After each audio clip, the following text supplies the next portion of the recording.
Bonjour, chère audience.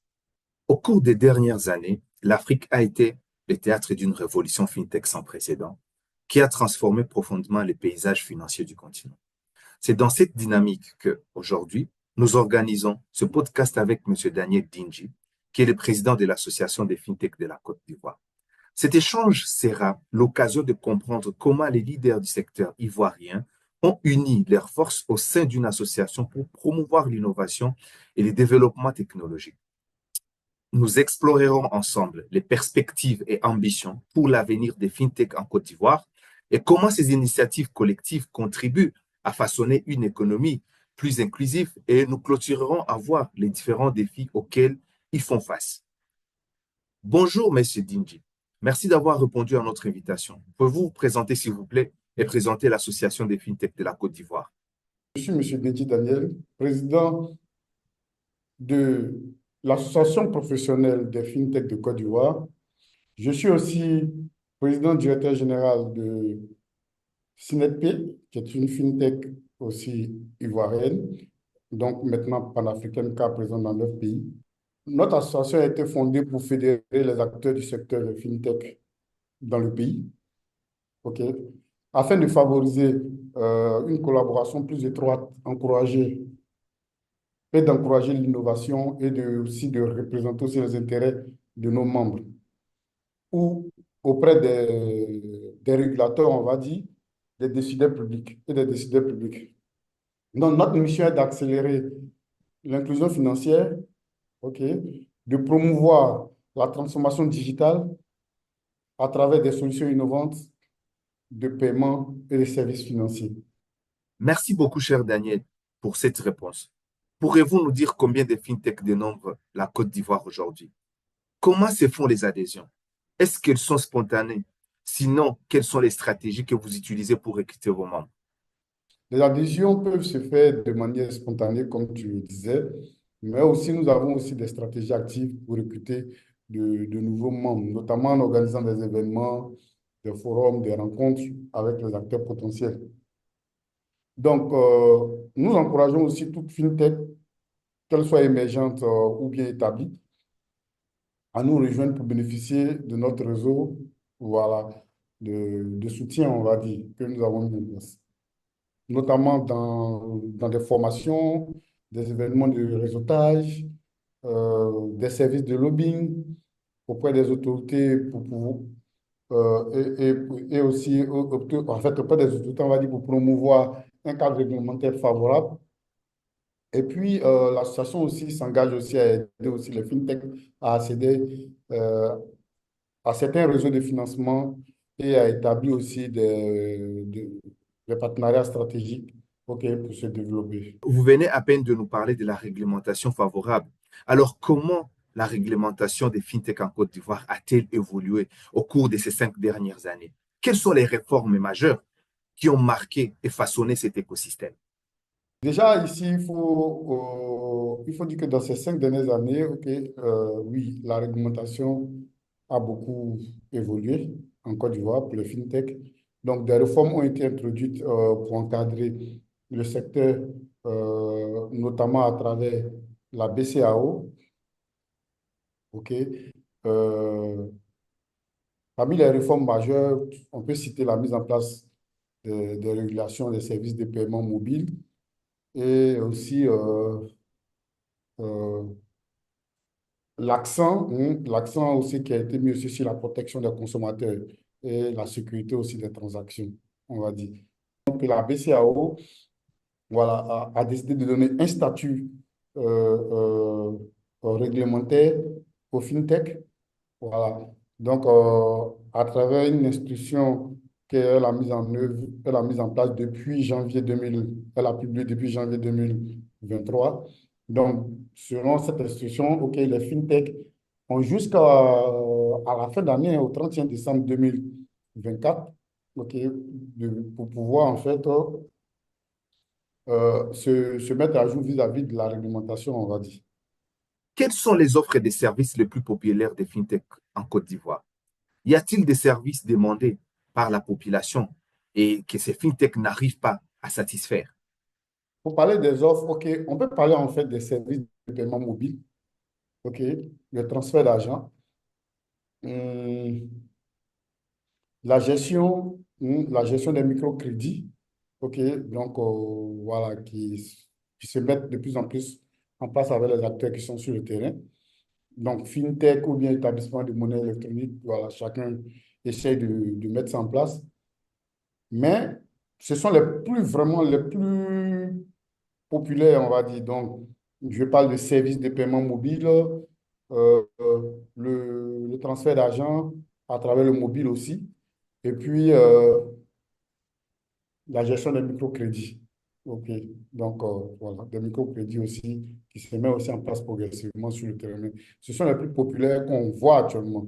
Cependant, il y a encore des besoins insatisfaits, notamment dans le domaine des services financiers en zone rurale.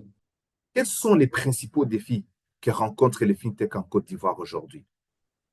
Nos principaux défis incluent l'accès au financement, OK, la mise en conformité avec, avec les régulateurs complexes, OK, ou enfin plutôt les régulations complexes et la faible adoption des technologies dans certaines zones rurales.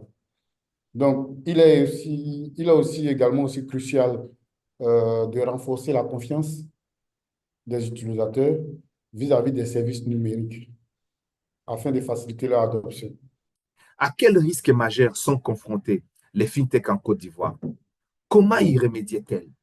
Les fintechs sont exposés à des risques de fraude, hein, à des risques de fraude, à la volatilité aussi de la régulation, à la cybersécurité.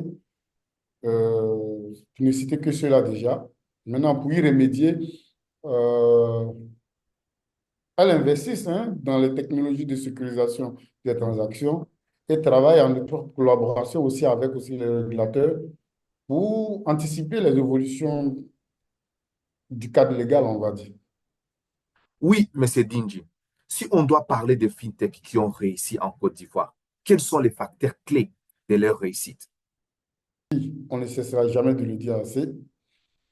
L'innovation continue, la réactivité aux besoins du marché, la capacité à nouer des partenariats stratégiques sont les facteurs clés de succès d'une manière générale. Donc, l'adoption de la technologie avancée pour sécuriser les transactions est également un avantage aussi concurrentiel. Voilà. Qu'en est-il de la capacité des fintechs à répondre aux besoins de la population? Aujourd'hui, en fait, on va dire que les fintechs qui existent actuellement ne sont pas encore vraiment tournés résolument vers l'âge des services financiers. Il y a certaines qui ont déjà emboîté le pas, qu'on voit déjà, voilà, donc, qui commencent déjà à offrir un bon nombre de services financiers qui touchent immédiatement les populations. Mais il y a encore beaucoup de choses qui restent à faire. OK, et je connais déjà quelques fintechs qui sont déjà en train de travailler, mais pour offrir un certain nombre de solutions qui vont vraiment impacter de manière durable le truc. Donc, moi, je disais que je peux te dire qu'aujourd'hui, par rapport à ce que je vois, OK, oui, les fintechs ne sont qu'actuellement qu'à encore à 20% par rapport à l'offre globale. Merci beaucoup pour ces détails. Mais en matière d'inclusion financière, quel rôle les fintechs de la Côte d'Ivoire jouent-elles actuellement? Et comment leur impact pourrait-il être renforcé, notamment dans les zones les plus reculées, les zones rurales? La fintech joue un rôle central hein, dans l'inclusion financière en Côte d'Ivoire, en proposant des solutions accessibles, notamment via les téléphones mobiles. Il faut dire que donc, ici, le taux de pénétration de la téléphonie est d'environ 100%. Euh, donc, et le taux de pénétration aussi d'Internet aussi est aussi d'environ aussi 100% sur l'ensemble du territoire. Donc, cela est très, très propice au développement et à la mise en place de solutions OK, basées sur Internet, donc directement disponibles dans les téléphones. Pour renforcer cet impact, il est nécessaire de développer des infrastructures aussi dans les zones rurales et de mieux adapter, on va dire, les services aux besoins spécifiques voilà, de ces populations. Donc, voilà un peu ce qu'on peut dire sur le rôle de l'inclusion financière. Et comment l'association des fintechs de la Côte d'Ivoire collabore-t-elle avec les autres acteurs de l'écosystème? Ici, on parle de régulateurs, de la BCAO, de l'ARPTCI et les autres acteurs pour favoriser un cadre réglementaire qui est plus favorable à l'innovation. Déjà, il y a des groupes de travail qui ont été créés par l'APIF, l'Agence pour la promotion de l'inclusion financière, qui est déjà directement rattachée au ministère de l'économie et des finances. Donc, elle a déjà créé déjà des cadres d'échange qui existent, ok, à travers des groupes de travail, pour que, en fait, oui, chaque acteur puisse se retrouver pour pouvoir faire évoluer, en fait, voilà, travailler à la promotion, on va dire, de l'inclusion financière. OK. Donc, c'est aussi des cadres aussi où on vient aussi échanger aussi les différentes expériences, les différents problèmes qu'on a, chacun, voilà, pris individuellement de son côté. Et l'association aussi travaille aussi avec aussi la BCAO et d'autres organismes, tels que tu as dit avec aussi la LTCI, tout ça, pour voir comment est-ce que nous, on pourrait avancer et puis mettre en place un cadre réglementaire, notamment pour la BCAO, mais un cadre de technologie adapté, notamment ici pour la LTCI, comme tu le disais. Mais tout ceci doit contribuer à mettre en place un environnement propice à l'innovation. Nous participons aussi, comme je l'ai dit, hein, aux consultations réglementaires, voilà, lorsque nous sommes convoqués, ok, pour faire des ajustements qui favorisent aussi un équilibre en sécurité et en innovation. Donc, déjà, il y a un laboratoire de l'innovation qui va être mis en place à Abidjan. OK, et bon, nous sommes partie prenante de la mise en œuvre, de la mise en place de ce laboratoire. Nous avons été contactés, nous avons apporté nos idées. Et bon, je pense que l'APIF est en train de travailler à cela. Oui, vous avez parlé de ces laboratoires. Et quelle est sa mission? Le laboratoire aura en fait pour mission de travailler, OK, à, à promouvoir, OK, l'innovation, OK, technologique pour les fintechs. Donc, il y aura un bon nombre de sujets qui seront mis sur pied, qui seront débattus là-bas. Et les fintechs, en fait, vont devoir collaborer pour pouvoir travailler à la mise en place des outils nécessaires dont, on va dire, toutes les fintechs ont vraiment besoin pour pouvoir travailler. Je vous prends par exemple un projet qui est le projet de EQIC. OK. Aujourd'hui, on sait que la QAC est un élément important pour une fintech. OK.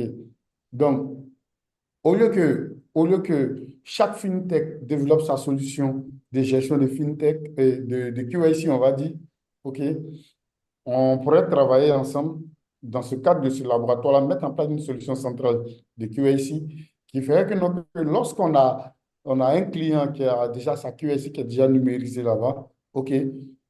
Après, au moins de cette même QAC-là, OK, il pourrait travailler en collaboration aussi avec d'autres fintechs dans l'écosystème. Donc, ce sont ces genres de trucs-là qu'il va falloir qu'on puisse avoir un dépassement et puis se mettre ensemble et travailler sur des projets vraiment d'intérêt commun. Merci beaucoup, très intéressant. Quelles sont les opportunités que vous voyez émerger pour les fintechs de la Côte d'Ivoire sur le court, le moyen et le long terme, à la fois au niveau local et au niveau régional? Les opportunités locales et régionales sont nombreuses, ok? Notamment avec l'expansion de l'économie numérique et l'adoption croissante des solutions de paiement mobile. Sur le plan régional, l'intégration au sein de la zone UEMOA permet aux fintech de s'étendre au-delà des frontières de la Côte d'Ivoire. Donc, vous voyez que, donc, oui, nous pouvons vraiment scaler, voilà, sur l'ensemble de la zone UEMOA, même en étant une fintech ivoirienne. Et ça, c'est vraiment un atout indéniable. À part l'extension régionale, y aurait-il d'autres opportunités à l'horizon pour les fintechs ivoiriennes? Il y a d'autres opportunités aujourd'hui avec l'intelligence artificielle qui commence à vraiment toucher vraiment un bon nombre de secteurs d'activité. Oui, les fintechs pourraient aussi, OK, s'approprier aussi ce type de technologies telles que l'intelligence artificielle, le machine learning et bien d'autres. OK, pour pouvoir en fait délivrer plus de services, OK, à leurs clients. Donc, il y a aussi le fait aussi que de plus en plus, nos États ont décidé aussi de se digitaliser. Donc, la digitalisation, donc la numérisation de l'administration est une opportunité pour les fintechs, puisque tous les services administratifs et même du privé qui vont être numérisés à un moment donné, après la numérisation, le next step, ce serait en fait de pouvoir aussi placer aussi des solutions de paiement, etc., et d'autres choses qui vont avec.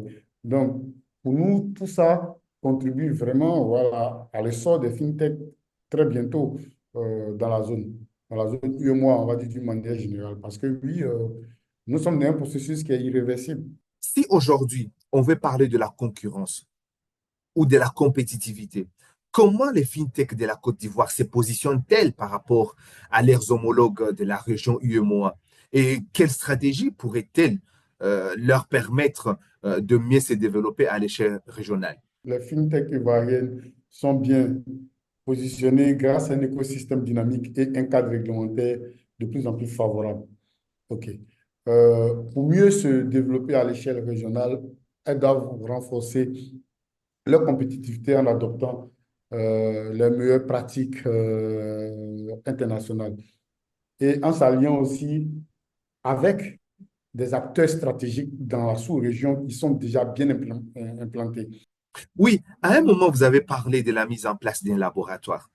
À part cela, quelles sont les perspectives prioritaires de l'association les 2 prochaines années et quel impact euh, attendu sur l'écosystème de FinTech de la Côte d'Ivoire? Nos priorités pour les 2 prochaines années incluent le renforcement des capacités de nos membres, ok, la promotion aussi de l'innovation technologique et l'amélioration de l'inclusion financière. Donc, nous prévoyons de lancer plusieurs initiatives pour faciliter l'accès aux services financiers pour les populations sous-bancarisées et stimuler aussi la croissance du secteur. Merci beaucoup pour ces détails. Monsieur Dinci, un mot pour les FinTech de votre association et celles qui n'y sont pas encore. Pour celles qui sont dans l'association, ok, nous les invitons à s'approprier vraiment les activités au sein de l'association.